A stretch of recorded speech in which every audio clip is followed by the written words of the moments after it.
अस्सलातु वस्सलामु अलैका या रसूलल्लाह व अला आलिका व असहाबिका या हबीबल्लाह। अॼु आउं उन्हनि दोस्तनि जे साम्हूं मुखातिब आहियां जेके हिकिड़े माण्हू जे करे हिकिड़े कंहिं अहिड़ो गंदो फ़ैल कयो आहे जंहिंजे करे सभिनी आलमनि ते, सभिनी मौलवियुनि ते, सभिनी मदारसनि ते तनक़ीदूं कनि था त ख़ुदा रा जेकॾहिं को हिकिड़ो अहिड़ो ग़लति कमु करे थो तव्हां उन ई ते निशानो बनायो, उन ई ते तनक़ीद कयो, पर सभिनी आलमनि सभिनी बुज़ुर्गनि खे कॾहिं बि न गॾियो। छो हे पंज आङुरियूं बराबरि नथियूं थी सघनि। जेके नबीअ जा दुश्मन आहिनि, जेके नबी जे नाले घटि वधि ॻाल्हाइनि था, जेके नबी खे नूर करे नथा तस्लीम कनि त नबी साईं नूर न आहे, माज़ल अहिड़ा लफ़्ज़ इस्तेमालु कनि था।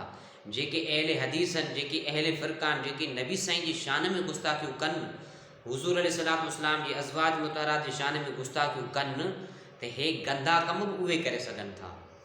छो जेको नबी खे न मञंदो आहे त अल्लाह पाक उनखे दुनिया में ख़्वार कंदो आहे। कहिड़े सबबनि जे करे कंदो आहे, किन वसीलनि जे करे कंदो आहे।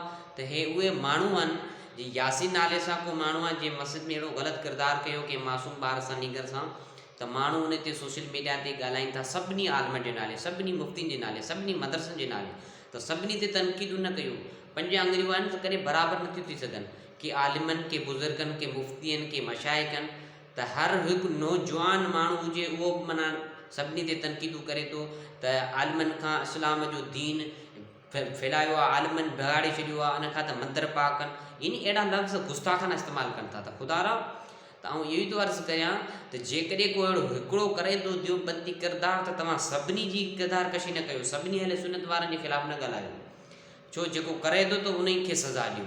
हमेशह हिकिड़ा दुनिया जा अहिड़ा धंधा आहिनि, कारोबार आहिनि, ऑक्यूपेशन, आलिम हज़रात जो फ़िरक़ो हुजे, टीचर हज़रात जो फ़िरक़ो हुजे, प्रोफेसर हज़रात जो फ़िरक़ो हुजे, पुलिस हज़रात जो फ़िरक़ो हुजे, या दुनिया जी कारोबार कंहिं बि लैंग्वेज जे हिसाब सां जेके फ़िरक़े जा माण्हू आहिनि, त उन्हनि कंहिं में सभु सुठा हूंदा, पर हिकिड़ो उन में अहिड़ो हूंदो जेको ग़लति कमु कंदो, ग़लति किरदारु कंदो, जंहिंजे करण सां सभिनी ते आङुरियूं माण्हू खणंदो आहे।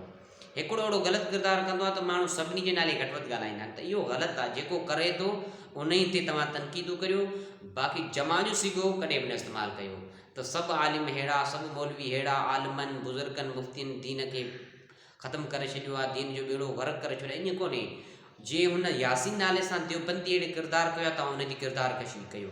छो त जेके अहले हदीस आहिनि, जेके नबी जा इनकार कंदड़, नबी खे नूर नथा करे मञनि, जेके देवबंदी आहिनि, हे किरदारु कशी ज़्यादा उन्हनि में थिए थी। ही ज़िना वारी बीमारी या गंदा फल उन्हनि में थियनि था।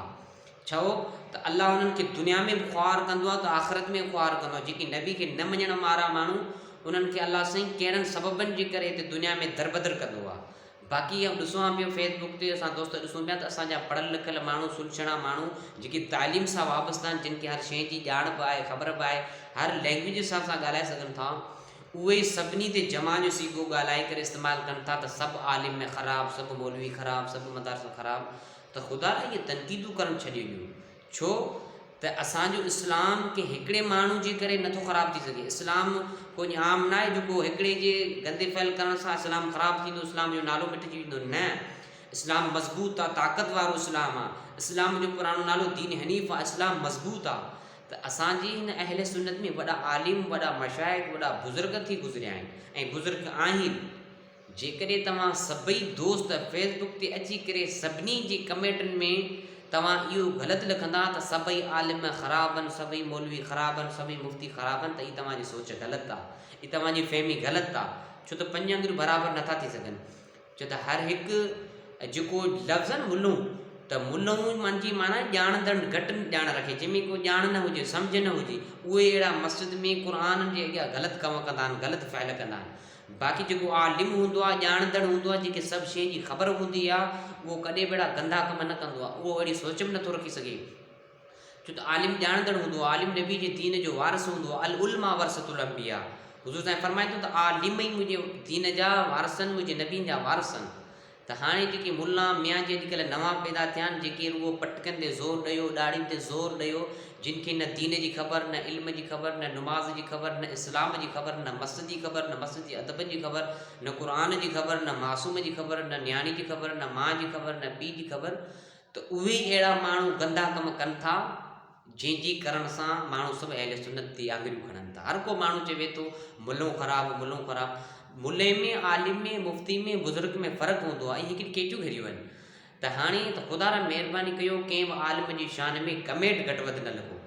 जेकॾहिं तव्हांखे पंहिंजी दिलि जो राज़ ज़ाहिर करिणो आहे, घटि वधि ॻाल्हाइणो आहे, असांखे एतिरी ख़बर आहे त मस्जिद अलाह जो घर आहे, उनजो अदब करणु खपे। जंहिं अहिड़ो गंदो फ़ैल कयो आहे त उनखे सज़ा ॾियो, उनखे क़तलु कयो, उनखे जेकी सज़ा आहे शरीयत में क़ानूनी तौरु उनखे ॾियो। छो त मस्जिद अलाह जो पाक घर आहे, इन में केर बि हुजे, चाहे मुल्लो हुजे चाहे आलिम हुजे, जेकॾहिं ग़लति कमु करे थो तव्हां उनखे सज़ा ॾियो। बाक़ी हिकिड़े जे करण सां हिकिड़े अहिड़े किरदार कशी कया त तव्हां सभिनी ते आङुरियूं न खणो। छो त बुज़ुर्ग असांजा आहिनि, एॾा वॾा बुज़ुर्ग आहिनि जेके पंहिंजे नफ़्स खे मारियो वेठा आहिनि। उहा नफ़्स उहा मां सवा हा, जिन पंहिंजे नफ़्स खे सिंगारियो त उन्हनि पंहिंजे नफ़्स खे हमेशह मारे छॾियो, ख़तमु करे छॾियो, त उहे कॾहिं बि गंदो कमु न कंदा आहिनि। बाक़ी जेके अॼुकल्ह जा मियाँ मुल्ला जेके निकिता आहिनि, जेके अहिड़ो किरदारु कनि था जंहिंजे करे माण्हू सभिनी ते तनक़ीदूं कनि था, त ख़ुदा रा फेसबुक ते सोशल मीडिया ते कंहिं बुज़ुर्गनि जे नाले, कंहिं मदरसनि जे नाले, कंहिं यूनिवर्सिटियुनि जे नाले घटि वधि न ॻाल्हायो। तव्हां सोशल मीडिया ते ॾिसंदा हर तबिके सां इहो फ़ैल अचनि था। यूनिवर्सिटी में नियाणियूं जूं इज़तूं लुटिजनि पियूं, ऐं माण्हू वरी चवंदा त आलिम मस्जिदनि में ग़लति कमु कनि था। त हर हिकु माण्हू जे नाले घटि वधि न ॻाल्हायो। जेको अहिड़ो किरदारु करे थो तव्हां उन ते तनक़ीदूं कयो। क़ुर मजीद में अल्लाह पाक इरशाद फरमाए थो, वला तक़रबु ज़िना इन्नहु कान फ़ाहिशतुन व साअ सबीला। बेशक ज़िना बुछड़ी वाट आहे, ख़राबु वाट आहे, अल्लाह चए थो उनखे वेझा न वञो। पर जेके वञनि था त उहे ॼाणनि कोन था, इल्मु ॼाणनि कोन था, न इल्म जी ख़बर न छा। हाणे टे लफ़्ज़ आहिनि, अॻु में तव्हांखे ॿुधायो त ऐन आहे, लाम आहे, मीम आहे। ऐन जो वात पटियो पियो आहे त जॾहिं इल्मु हासिलु करियो, लाम आहे त पाण में वॾाई तकबुर न पैदा कयो, मीम त माना पाण खे झुको रखो, झको रखो, आजी इख़्तियार करियो। पर जिन वटि टई लफ़्ज़ इल्म जी दौलत न आहे, उहे अहिड़ा कम करतूत कनि था। त ख़ुदा रा अहिड़ा कमेंट सोशल मीडिया ते पेजनि ते न कंदा करियो। अल्लाह पाक तव्हां सभिनी खे हिदायत ॾे। जंहिं अहिड़ो गंदो कमु कयो आहे, अल्लाह साईं उन ज़ालिम खे शल हिदायत ॾे, उनखे क़ानूनी तरह सां शरीयती तरह सां सज़ा मिले। छो त कंहिं नंढड़े मासूम जी इज़त लुटई आहे, उन सां गंदो कमु कई आहे मस्जिद में, अल्लाह जे पाक घर में, हर हिकु माण्हू खे तकलीफ़ थिए थी। भई लूत अलैहिस्सलाम वारी क़ौम वारो उन किरदारु कयो आहे, ज़ाहिर आहे न देवबंदी पलीत खे सज़ा ॾियणु खपे। अल्लाह पाक खां दुआ आहे असां मुस्लमाननि खे अमल करण जी तौफ़ीक़ अता फ़रमाए।